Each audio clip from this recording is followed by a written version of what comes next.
Hello, how's everybody? Gonna give a quick video here.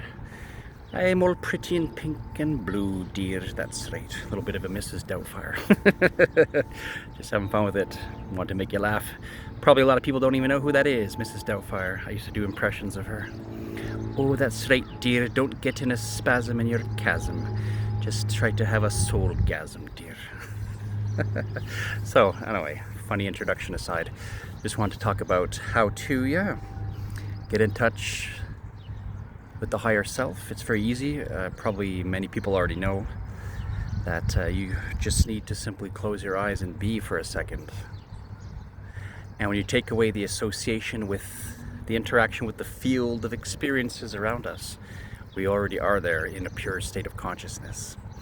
So it's very helpful to do this and to find this state or stasis in a good way, where we have large peace, a large bliss, and a right sense of identity.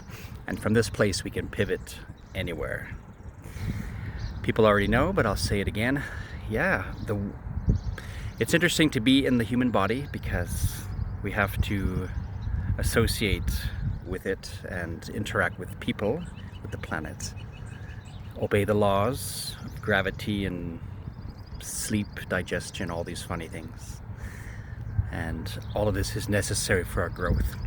So when you are not in your body, it is next to impossible to change, to have an ability with which to re-identify and to grow. So when we're not incarnate in the body, we are sort of like a consciousness that knows very many things. You can remember multiple things that you had forgotten, of course, past life and others. But when we come into the human body for the brief duration of a few decades, it gives us the unique chance to continue from where we left off, obviously. So that's a very wonderful thing. So shushing down or quieting all the ways in which we try to exaggerate and hang very tightly, cling on to the temporary. This is causing us sometimes misery and sometimes joy, and it is but a stepping stone. So out of the body, a conscious state of a more refined state, let's say, of consciousness, and in the body condensed and having a place where it is hard in one way and super beneficial in another way to get in touch. Hope my camera works okay, by the way. I'm trying to I don't have a tripod to put this phone on. So yeah, out of the body in a more open state and less refined. But if you are a person with dealing with a lot of misery and a lot of anger, a lot of sense of feeling, an incompleteness or something like that, then by default, the mind, the consciousness, when it is out of the body, it will look to gravitate towards, and it could be, yes, according with the laws of God and the karmic state, and of course one's own inhibition or not, to go and continue the school. So you've heard this before, it's been said for thousands of years, it's been written down, many people can talk about it. I just wanted to give my quick thoughts about this. So to get in touch with the higher true self, well, it's just joining back up with what we already are. And it does not take a lot. Usually when it's nighttime and you have your eyes closed, you're just sort of drifting off into sleep. When we go into the sleep state, the dream state, we re-enter that divine consciousness and that state that knows more and is less, temporarily in the mode of sleep, less anchored. So already every single day, every single night, any moment that we wish, we can re-access our higher self. If you could imagine yourself not having a face, not having sex organ, not having color, nothing at all, like a blank state, a blank slate. Did I say that right?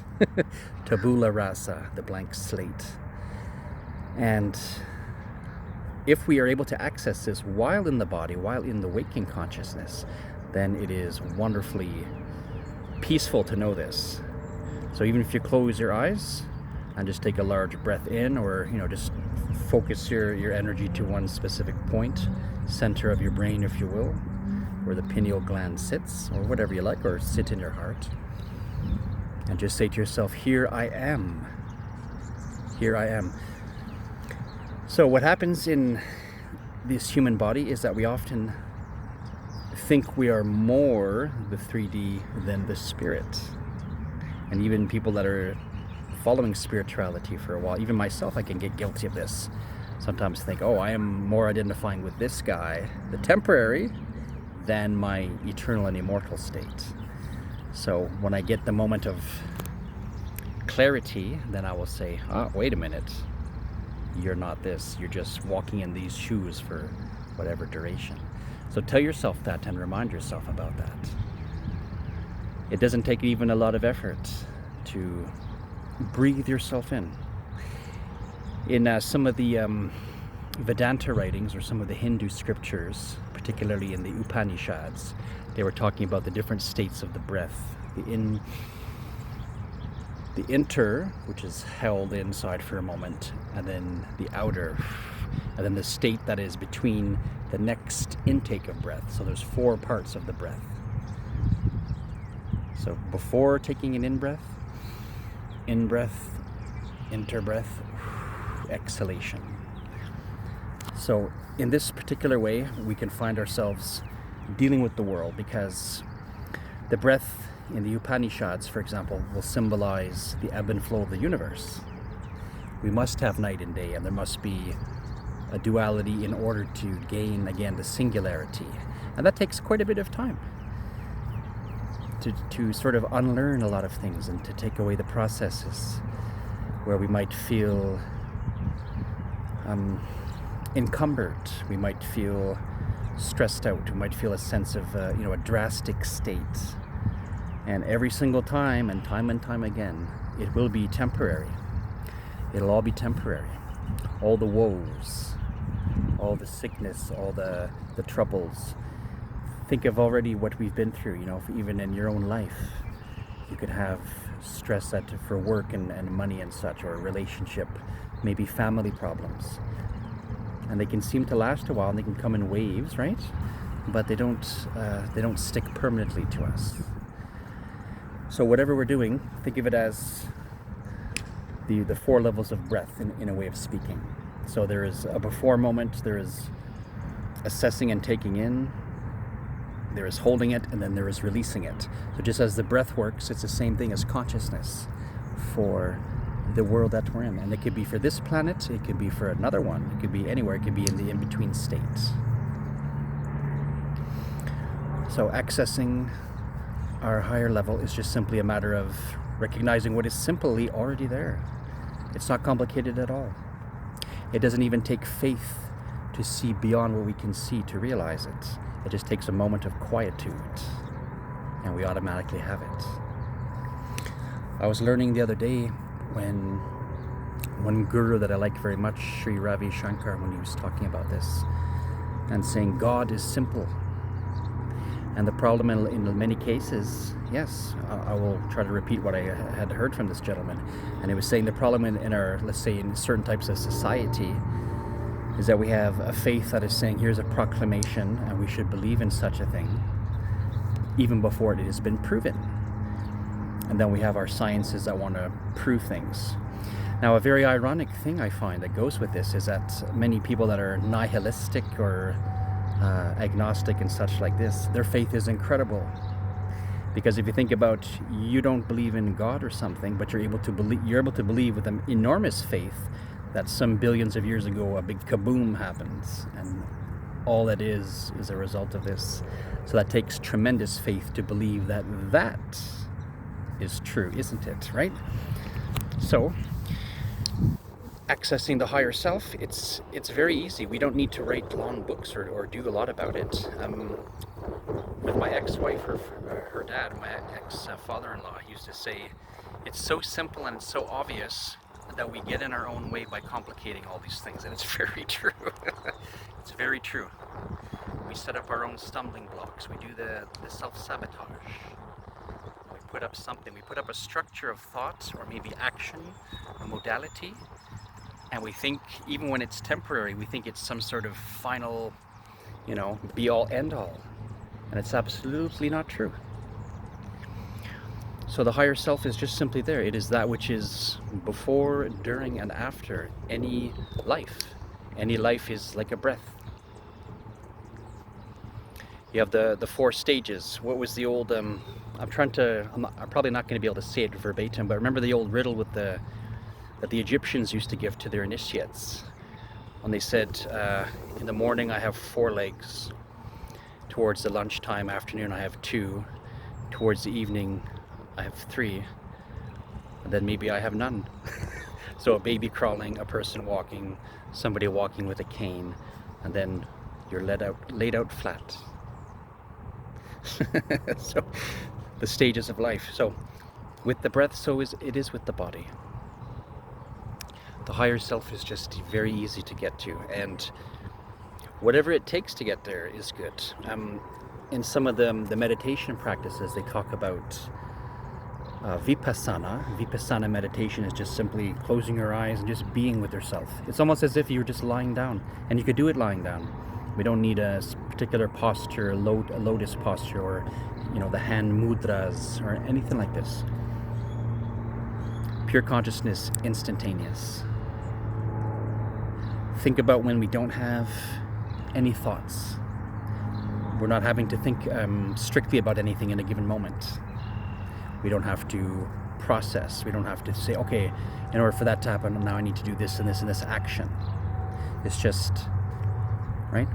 That has to do with the field of experiences. But when we're not in any kind of modality and we can be with ourselves, even if it's at work for 30 seconds or something, we can remember, here I am this. So, whether it's at nighttime or whether you wish to do a waking meditation or even a walking meditation with your eyes open, just being in nature, it's very simple. And all you have to do is say, yes, I am. What is the voice inside that is saying I am? It's not the flesh. We already know separately from the flesh our intellect and our mind operates, and we're able to think about thinking. We would have the excuse to not believe in things maybe if we were animals, but I will say animals have tremendous faith in the Almighty. But let's just say we were in a spot where we didn't have to think, then maybe we could have the excuse to say, oh, I really don't know. And you're just being your pure consciousness. So in a way, animals are living out a more pure karmic action or something. As for us, it could be a little bit more difficult. But what I'm saying is, take away the thoughts that we have. Take away the stress and the worry, any sort of state of duress on the heart, on the emotional bodies. And I am. I'll try to word it. It's not always the easiest thing to condense into human speech, but I'll try. And so if you close your eyes, do it now or do it later on. I'm just one of the echoes of reminders, and I'm reminding myself right now to put yourself in that place. And your identification, the true self-identification, apart from operations of the body and all these things, and thinking even, and just be.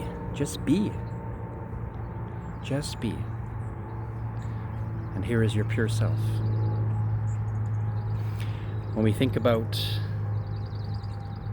anger or sadness, even joy, any kind of thing, it has to do with the temporary association with another person, place, or thing. We will never have stress or anger or any negative feeling when we're in the pure state, because the pure state is peaceful by its very nature. So when we retract the objects or the subjects even of whatever we're going through or causing us a moment, when we retract that, come back to the pure being, say, okay, here I am. So we can even time travel in this very quick, easy way. in the sense of you can imagine yourself when you were young, you could picture yourself when you're old, you could picture yourself before a thought, any given thought in the day, during it, and after it. And you can say, okay, well, after this takes place, maybe I'll be able to do such and such, or say such and such, or come up with a certain conclusion. So we're already time traveling, we're already in a pristine state of being. So the pure being is, of course, bliss by its nature, and calm and joy. Because the pure state doesn't have a focus. Usually when we get upset, it's because oftentimes we're trying to control something. We're trying to have a certain outcome occur. And then when it doesn't happen, we get very upset. I can be guilty of it as well. And say, oh, I imagine a conversation with somebody and then it didn't go that way, then I'm all upset, or the reaction wasn't something. So this is, again, as is often mentioned in Buddhism, about be careful about conjecture, thinking things will be a certain way or they'll go a certain way, and in many cases they simply won't. So not being attached to outcome. Even the great martial artist Bruce Lee, when he said, oh, if I was going into a fight or something, I didn't think about maybe I'll win, maybe I'll lose. I'll just do it. I'll just be in the moment. Be with a capital B. So I'm not saying anything new, and I'm not saying it the best. There are others who can say it probably a lot better, but I do have a lot of teachers, and some of them are ancient and from books way in the past and such. Some of it's just tapping into the consciousness, or watching modern videos, or recent things. But the higher self is instantaneous, and it does not need to be overly thought. It needs to be thought about less and just accessed instantly. It's like shutting down the small mind, shutting down the part of the faculty of the mind that wants to focus on something, having a desired outcome, like we said a moment ago. So take away that small mind. Not that we don't need the small mind. Sure we do. We have to operate. We have to have a little bit of ego, as they say, to act in the world, to be a strength, to be a defense mechanism, even, as some people say. But it's not to stay in the ego or the smaller mind, which needs to focus and operate, but to see the higher self always. What is it that is perceiving these thoughts? What is behind these things? The Indians have said it, the Greeks have said it, etc., etc. Nothing new. So when we're in this modality, we have the pure being, and then we have let's say the operational being, the smaller self. So while we have the body, we're both, and when we're out of the body, we have only pure bliss and being. But that can be accessed while in the body. And why shouldn't it be accessed while in the body? This will give a lot of freedom for us. This will give a lot of peace, calm, clarity. This will give us a state of returning to the original mind, or the sane mind, like they say. And here, we just have contentment. We don't need to own even anything. Yeah, I mean, yes, have your clothing, your house and such, but I mean, realize everything is in a state of being borrowed anyway. Therefore, in a certain way of thinking, it's all ours and it's all free. God has given everything for free. God has given everything for free. All that the Almighty might like is for the self to recognize itself in any given person. So here we can live and breathe and have our being. If I paraphrase that from the Christian schools, live and breathe and have our being, and not be in a decrepit state. To take away the stress and the worries. All the stress and the worries have to do, as we already said, the smaller self. So let's not get in our way, our own way. Let's not ferociously desire any certain outcomes necessarily. Let's not hold grudges. If we want to free ourselves from karma and negative things, well, it's not that hard. Both from Christian schools and Buddhists and the Indian Vedanta and such before it, when they're talking about just start doing small acts of kindness and you will erase a multitude of sin, a a multitude of bad karmic actions and reactions. And doing little pieces of good, little acts of good, can also start with the self. We can be kind to ourselves. We can sort of unhinge ourselves,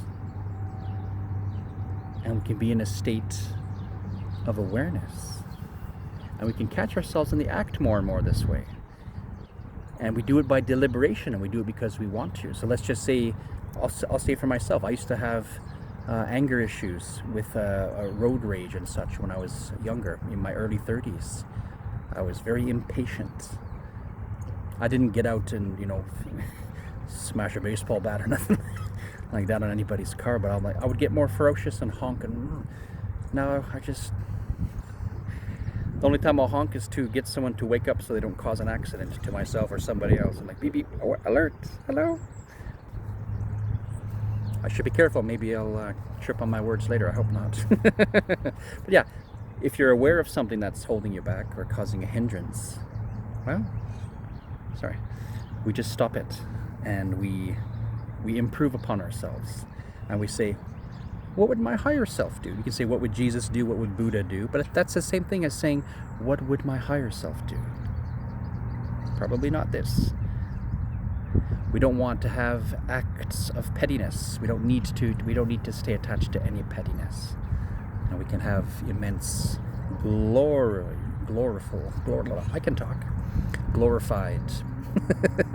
sense of awareness, glorification of all kinds of wonderful joy. And yeah, it doesn't mean exclude and totally get rid of your small self and the ego part, but it just means realizing that's just a voice, a small temporary voice, and it's not my real true nature. Let's put it like that. All right, guys, love you. Namaste. Take care of yourselves. Blessed be. And I hope that helped a little bit. We'll catch you on the flip side. Take care for now.